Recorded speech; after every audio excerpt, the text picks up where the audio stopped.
6 News.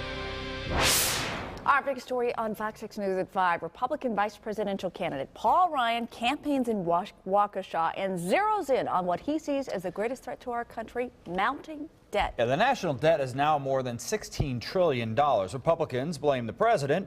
Democrats say Ryan and the Republicans are mostly responsible for it. Fox 6's Mike Lowe with more from Waukesha. The national debt clock is ticking at $47,000 a second, $2.8 million a minute, $170 million an hour, $4 billion a day. It is a running total of the amount of money that this country is borrowing to pay from everything from its soldiers to its streets. And reducing that number is the top priority of Paul Ryan. Look at that debt clock over there.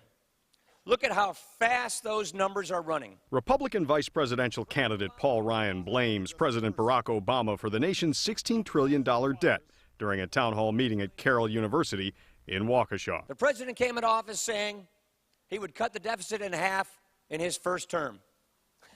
He's given us 4 years of trillion-dollar deficits. But U.S. Senator Dick Durbin, the number 2 Democrat in the Senate and the senior senator from neighboring Illinois, says Ryan is partially responsible. Every time he hears a ticking of the debt clock, he ought to ask himself, why didn't I vote for Simpson Bowles? Paul Ryan voted against the bipartisan plan to reduce the deficit. Durbin is referring to the Simpson Bowles Commission, a bipartisan panel created by the president in February of 2010 to find ways to reduce the debt. The panel came up with a plan for spending cuts and tax increases, and the president spoke in support of it. Paul Ryan, who was on the panel, rejected it. It ended up getting only 38 votes in the GOP-controlled House. When President Obama came into office, he did inherit a tough situation. Problem is, he made things worse. The solution is clear.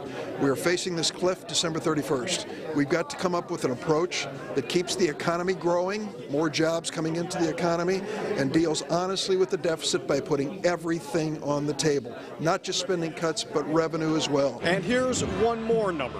The election is just 3 weeks from Tuesday. Reporting in Waukesha, Mike Lowe, Fox 6 News. And Paul Ryan travels from Waukesha to Ohio. Ohio is viewed as critical to the Romney-Ryan strategy. No Republican has ever won the White House without winning Ohio. The president